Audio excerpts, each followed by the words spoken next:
Bitta kanalga xush kelibsizlar. Bugun biz Python boshqa kurslarimizning 36-darsini olib o'tamiz.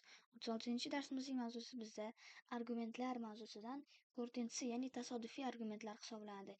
Ya'ni ularni o'z boshimchalik bilan ish bajaradigan argumentlar ham desak bo'ladi va u argumentlar ikki xil tarzda yoziladi. Ya'ni yulduzcha args va ikkita yulduzcha keywords. Args bizda argumentlar, ya'ni arguments degan ma'noni aytadi. Keyword esa keyword argument, ya'ni kalit so'zli argumentlar hisoblanadi. Aynan mana shu ikkita argumentlar orqali tasodifiy argumentlarni bajarishimiz mumkin bo'ladi.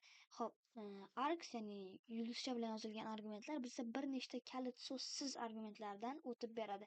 Ya'ni bir nechta kalit so'z bo'lmagan, ya'ni o'sha ma'lumotlarni qandaydir kalit so'zga tegishli bo'lmagan joylardan o'tib beradi va unga aynan bog'liq bo'lgan ma'lumotni talab qilmaydi. Ya'ni ma'lumot bo'lmasa ham u o'sha to'plam ichiga kirib javobda ham chiqib ketaveradi. Hop, keyingisi esa bizda ikkita yulduzcha bilan yoziladigan keyword, ya'ni kalit so'z argumentlar. Ular esa bir nechta kalit so'zli, ya'ni kalit so'z bo'lgan argumentlardan o'tib beradi. Ya'ni bizda biror bir ma'lumotni unga tegishli bo'lgan kaliti ham bo'lishi kerak bo'ladi. Va aynan bizda mana bu yulduzchalar esa ochib beruvchi belgi, ya'ni argumentlar va kalitsiz argumentlarni ochib beruvchi belgi hisoblanadi va biz bugun aynan o'sha argumentlardan eng oxirgisi, ya'ni tasodifiysini o'tamiz. Hop, birinchi bo'lib biz aynan default belgisini yozamiz va nimadirga misol keltirishimiz kerak bo'ladi. Xo'p, ya'ni bizni misolimizda ismni qilsak ham bo'ladi. Masalan, ism ko'rsatuvchisi desak ham bo'ladi yoki ism mal deb yozamiz, ya'ni ism ma'lumoti va qavs ochamiz. Buni ichiga esa arg degan ma'lumotni beramiz, ya'ni mana bunday yulduzcha bilan arg ma'lumotini beramiz va pastdan for args, ya'ni mana bu yerga args deb yozamiz, chunki argumentlar, va bu yerga arg deb yozamiz. For arg in args, ya'ni argimiz mana bu args ma'lumotlarni ichida bo'lsa,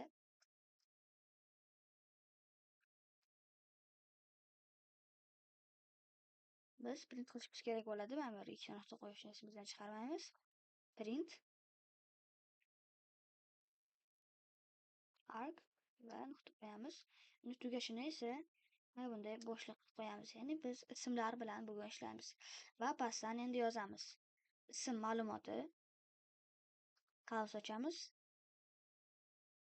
Speed deb yozsak, ko'rib turganingizdek, bizda hozircha hech nima chiqmadi, chunki biz bularni print qilib olishimiz kerak bo'ladi. Ya'ni biz buni print qilmasdan shunchaki birinchi qatorga olib o'tib qo'ysak ham bo'ladi. Va endi biz bu yerga hozir speed deb yozadigan bo'lsak, bizda tepada hech qanaqa ma'lumot yo'q edi. Ya'ni bizda shunchaki args turibdi.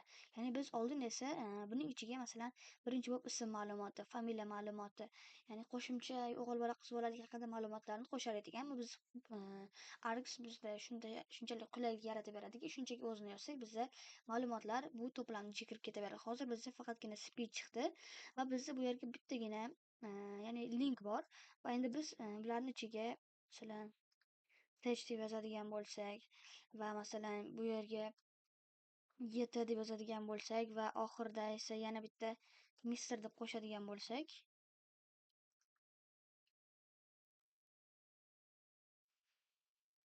mana bunday deb yozadigan bo'lsak, bizda barchasi bu ma'lumotni ichiga kirib ketaveradi.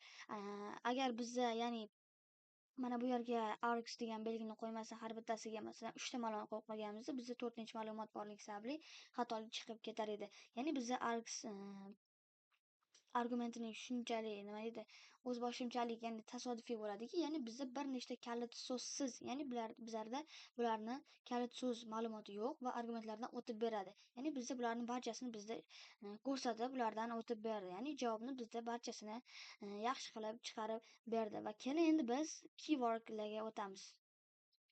Bularni o'chirib tashlaymiz va keyingisi bizda keyword hisoblanadi. Bunga esa default qo'yamiz va masalan kimnidir uy adres deb yozamiz va unga qavs ochamiz va bunga esa endi ikkita yulduzcha qo'yamiz va keyword deb yozamiz. Keywords. Ha, yana bir ma'lumot, ya'ni bu args bizda aynan kerakli bo'lgan belgi hisoblanmaydi. Siz buni o'rniga xohlagan narsangizni qo'yishingiz mumkin bo'ladi, ammo args biz argumentlar bo'lganligi sababli u barcha, ya'ni ko'p joylarda args deb ishlatiladi. Ya'ni ko'rib turganingizdek, bizda bu tuple, ya'ni to'plamligi haqida ham ma'lumot chiqib keldi. Masalan, biz argsni o'rniga masalan, xohlagan narsa, masalan, top deb yozadigan bo'lsak, to'plam, va bu yerga ham biz tops deb yozamiz. Bu yerga ham tops deb yozamiz va bo'ldi.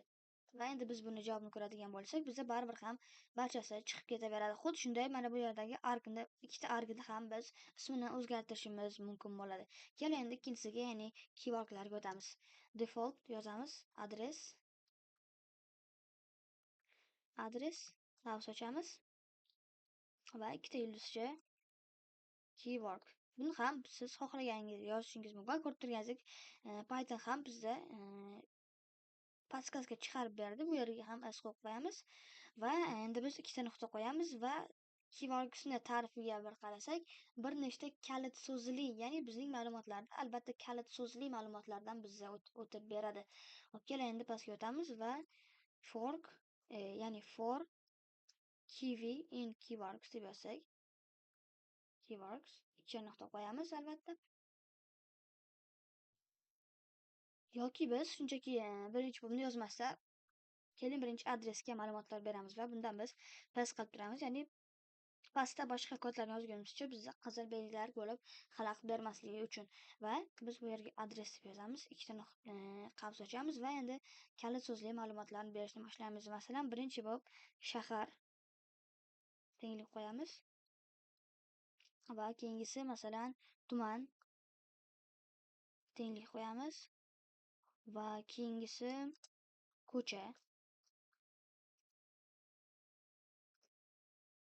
ko'cha deb yozamiz, chunki qavs qo'shsak bizda xatolikka chiqib ketadi, ya'ni qo'sh tirnoq. Va keyingisi masalan uy, nechinchi uy. Bunga ham tenglik qo'yamiz. Va keyingi qiladigan ishimiz esa bizda shaharga ma'lumot beramiz. Masalan, shahar Toshkent shahri. Toshkent shahri. Va tumanga esa masalan xohlagan bir tuman. Masalan, Yunusobod. Yunusobod tumani. Ko'cha esa ko'cha masalan Korzinka ko'chasi. Uy esa 99-uy. Va keling endi bularni bunday tagma-tag qilib chiroyliroq qilamiz, ammo buni qilish shart emas. Просто o'zingizning xohishingizga qarab bularni mana bunday chiroyliroq qilib qo'yishingiz mumkin bo'ladi. Va endi biz tepadan kod yozishni boshlaymiz. Va bizda aynan bu kalit so'zlar bo'lganligi uchun biz oldingi darslarga o'tganimizdek kalitli ma'lumotlarni bizda ikki xil turi bo'lardi. Ya'ni bizda kalitlar bo'lardi va ularning qiymati bo'lardi, ya'ni valuesi bo'lardi. Aynan bular bizda kalitlar hisoblanadi. Shahar, tuman, ko'cha bizda kalitlar va yonidagilar esa ularning qiymati hisoblanadi va uyni biz mana bunday qavsga olib qo'yishimiz kerak bo'ladi. Sonni hamda qavsga olamiz va endi biz for value deb yozamiz, ya'ni qiymati uchun for value in adres yozamiz va unga nuqta qo'yamiz. Value, ya'ni uning qiymat metodi, ya'ni funksiyasi, va bunga ham ikkita qavs qo'yamiz. Ya'ni adres value emas, ya'ni keywords value. Keywords. Ya'ni siz agar buni boshqacha yozadigan bo'lsangiz, keywords o'rniga xohlagan narsa yozishingiz mumkin bo'ladi va pastda endi biz print qilamiz. Endi qiymatni print qilamiz. Va ko'rib turganingizdek bizda xatolik chiqdi. 9-qator. 9-qatorda bizda xatolik ketibdi. Keling buni tekshiramiz. Bizda xatolik esa aynan biz mana bularni qavsni ichida yozmasdan, ya'ni ularni yozuv sifatida emas, so'z sifatida emas, biz ularni qandaydir ma'lumotlar yoki o'zgaruvchanlik linki tarzida yozib qo'yganmiz va keling bularni qavsni ichiga olib chiqamiz.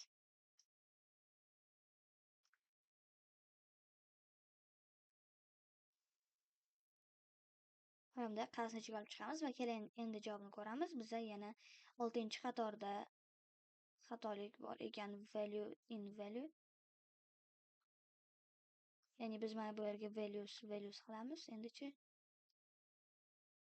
Ha, bizda aynan mana bu yerga bularni values emas, ya'ni bizning funksiyamiz bizni values hisoblanadi va shuning uchun ham biz bizga values yozamiz va animal qiymatlarni esa value tarzida qoldiraveramiz va endi biz javobni ko'radigan bo'lsak, ko'rib turganingizdek bizda Toshkent, Yunusobod, Korzinka 99, ammo bizda aynan ular nimaligi haqida ma'lumot yo'q, ammo agar O'zbekistonda yashaydigan odam bo'lsa, bularni tushuna oladi va keyin endi biz aynan Toshkent, Yunusobod, Korzinka 99 emas, aynan shahar, tuman, ko'cha haqida ma'lumotlarni chiqarib beramiz va buning uchun esa biz value o'rniga key qo'yamiz, ya'ni bizga kalitlarni, ya'ni aynan mana bu qizil rangda bo'yalgan ma'lumotlarni chiqarib beramiz va unga ham key qo'yamiz va mana buni o'rniga ham case degan ma'lumotni qo'yamiz va keyin tekshirsak xatolar yo'q. Ko'rib turganingizdek bizda endi shahar, tuman, ko'cha, uy degan ma'lumot chiqib keldi. Aynan mana bu bizda kalit hisoblangan ma'lumotlar bo'ladi.